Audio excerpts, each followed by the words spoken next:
عنہم میں سے ایک صحابی بیمار ہوئے اور بیماری کے سبب انتہائی کمزور ہو گئے۔ رسول اللہ صلی اللہ علیہ وسلم عیادت کے لیے تشریف لائے اور ان کا آخری وقت تھا۔ آپ صلی اللہ علیہ وسلم نے دیکھا کہ بہت کمزور ہو گئے ہیں اور حالت نزع طاری ہے۔ آپ صلی اللہ علیہ وسلم نے اس حالت کو دیکھ کر بہت ہی نوازش اور بہت ہی اظہار لطف فرمایا۔ اس بیمار صحابی رضی اللہ عنہ نے جب آپ صلی اللہ علیہ وسلم کو دیکھا تو خوشی سے نئی زندگی محسوس کی اور ایسا معلوم ہوا کہ جیسے آپ کے جسم میں دوبارہ زندگی آ گئی ہے۔ وہ صحابی رضی اللہ عنہ عرض کرنے لگے، اس بیماری نے مجھ کو خوش نصیب اور خوش قسمت کر دیا کہ جس کی بدولت ہمارے سلطان المؤمنین حضور صلی اللہ علیہ وسلم میری امداد کے لیے تشریف لائے اور عیادت فرما رہے ہیں۔ ان صحابی نے جوش محبت میں مزید کہا، اے میری بیماری اور بخار، اے میرے رنج اور میری شب بیداری، تجھے مبارک ہو کہ تو ہی سبب ہے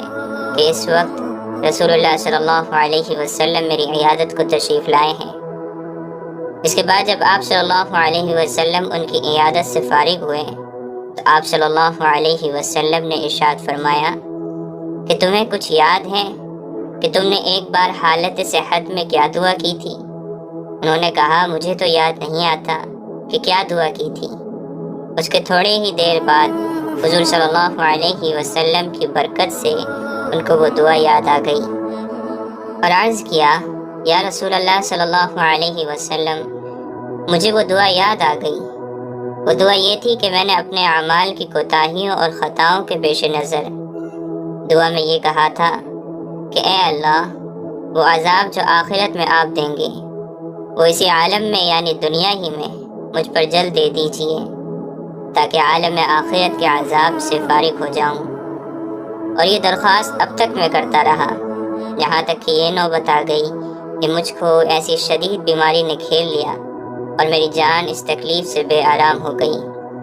اور اس بیماری کے سبب میں اپنے ذکر اور ان وظیفوں سے جو حالت صحت میں میرے معمولات تھے عاجز اور مجبور ہو گیا، اور اپنے اقربا اور ہر نیک و بد سے بے خبر پڑا ہوں۔ اس دعا کو رسول اللہ صلی اللہ علیہ وسلم نے سن کر ناراضگی کا اظہار فرمایا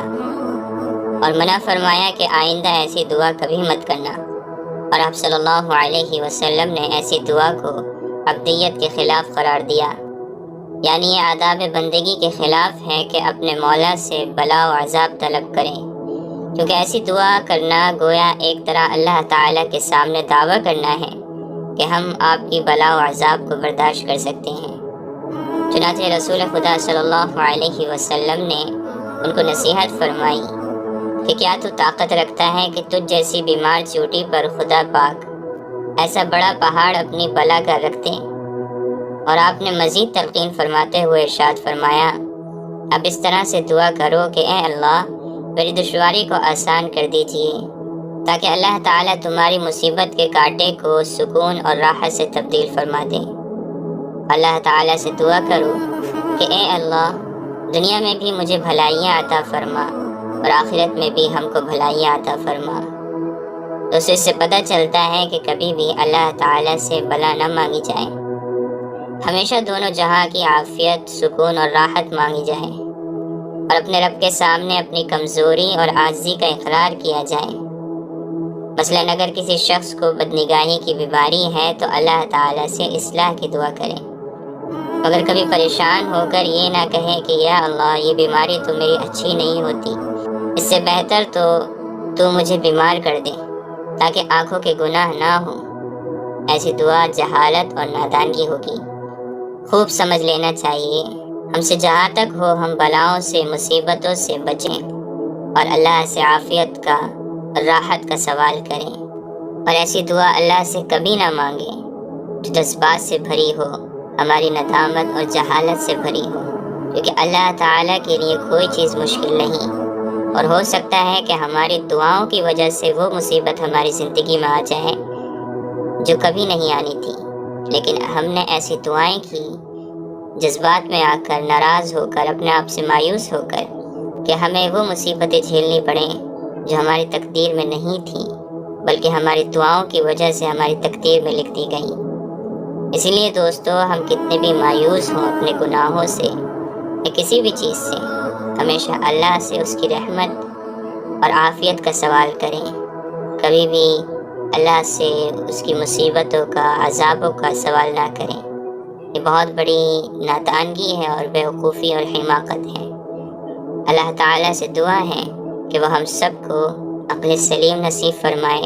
اور ایسی دعاؤں کی توفیق عطا فرمائے جو قبول ہونے والی ہوں اور جو ہماری دنیا میں بھی عافیت اور سکون اور راحت کا سامان بنے اور آخرت میں بھی ہماری کامیابی کا اور جنت میں داخلے کا سامان بنے، اور ایسی دعاؤں سے ہماری حفاظت فرمائے جو جذبات میں مانگی جائیں یا ہماری جہالت کی وجہ سے اور نادانگی کی وجہ سے